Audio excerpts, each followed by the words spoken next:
জি, আসসালামু আলাইকুম। আচ্ছা, কি হয় উনি আপনার? মেয়ে মেয়ে, কি নাম মেয়ের? আফসানা বেগম। আফসানা বেগম।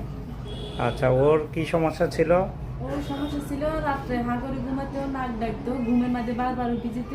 হুম। এগুলো সমস্যা ছিল। নাক জাম হয়ে যেত। নাক জাম হতো, বড়দের মতো নাক ডাকতো। বড়দের নাক ডাকতো, অনেক দূর থেকে শোনা যেত। দূর থেকে নাক ডাকা শোনা যেত, ঘুমাইতে পারতো না। ঘুমাতে পারতো না, বারবার ঘুম থেকে উঠে বসে যেত। হা করে ঘুমাইতো। জি। মুখ দিয়ে লালা পড়তো। করতো। মুখ দিয়ে লালা পড়তো। তারপরে মানুষ কি বলছিল? মানুষ বলছিল অন্য কোনো বাতাসের সমস্যা ছিল, আমি অনেক টাকা পয়সা নষ্ট করছি, কিন্তু কিছু কাজে আসে না। মানে মানুষ এটারে খারাপ কিছু মনে করছে, বাতাস টাতাস মানুষের মনে সামনে করছে। যেতে পারতাম না, জাগানো অবস্থা নাক ডাকতো। নাক ডাকতো, হ্যাঁ। ঘুমাইতে পারতো। তারপরে ঘুমের মাঝেও ডাকতো, জাগানো অবস্থা ডাকতো। তারপরে কি করলেন আপনারা? তারপর আমি আপনার কাছে নিয়ে গেছি, আপনার কাছে অপারেশন করেছি, এখন আল্লাহ দিলে আমার বাচ্চা সব দিক দিয়ে সাকসেস। আমাদের ঠিকানা কোথা থেকে পেলেন? আমি 10 বছর আগে আপনার কাছে আসছিলাম, আমারও কোটার অপারেশন করছি। বাড়ি কোথায় আপনাদের? সন্দীপ বাউরি। সন্দ্বীপ থেকে না? জি। তো অপারেশনের পরে ব্যথা বেদনা ছিল? কি অপারেশন করছেন? টনসিল আর এডিনয়েড। ছিলেন না। নাকের পিছনে মাংস জমছে, যেটাকে এডিনয়েড বলে, এটা অপারেশন করছেন। তো অপারেশন কিভাবে করছেন? নর্মাল প্রসেসে না কোবলেশন বা উন্নত প্রসেসে করছেন? কোবলেশনের মাধ্যমে আমরা অপারেশনটা করি।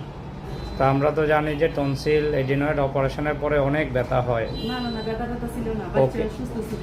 ওকে অপারেশনের পর থেকে খাওয়া দাওয়া স্বাভাবিক খেতে পারছে? 7 দিন তো নরমালি খাওয়া। নরম খাওয়াইছেন, কিন্তু তারপরে ব্যথা ছিল আমি- কিনা? না না না, ব্যথা ছিল না। কোনো ব্যথা বেদনা না। ছিল না, ব্যথার জন্য কষ্ট পাইনি। না না। অপারেশনের পর থেকেই খাওয়া 7 দাওয়া দিন করতে পরে পারছেন। তবু আমি নরমাল গুলো খাওয়াইছি, নরম। এরপর আমি আস্তে আস্তে আমার জন্য যারা রান্না করতেন তারা হ্যাঁ, খাওয়াইতেন। তাহলে ব্যথা ছিল না। দেখি, তুমি এখন মুখ বন্ধ করে শ্বাস নাও, লম্বা নাও, ছাড়ো। এখন নাক ডাকে না? না না। আচ্ছা, ওর ওই যে এডিনয়েড এবং টনসিলের কারণে শ্বাস নিতে পারতো না নাক দিয়ে। হ্যাঁ, শ্বাস নিতে পারতো। তো এই জন্য ওর মুখের স্ট্রাকচার কিছু পরিবর্তন হয়েছে, যেমন ওর সামনের দাঁতগুলো উঁচু হয়ে গেছে। জি।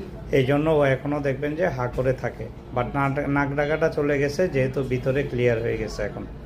তো এখন যেটা করবেন, ঘুমানোর সময় ঠোঁটটা বন্ধ করে দিবেন, কারণ এটা ওর স্ট্রাকচারটা চেঞ্জ হয়ে গেছে। এই জন্য এডিনয়েড আমরা ছোটোবেলায় করতে বলি। ওরটা যেহেতু দেরি হয়েছে, এই জন্য এডিনয়েড ফেসিস বলে। সামনের দাঁতগুলো উঁচু হয়, তারপরে ওই যে মুখের যে চাল আছে, প্যালেট, ওই প্যালেটটা উঁচু হয়ে যায় মুখ দিয়ে শ্বাস নিতে নিতে।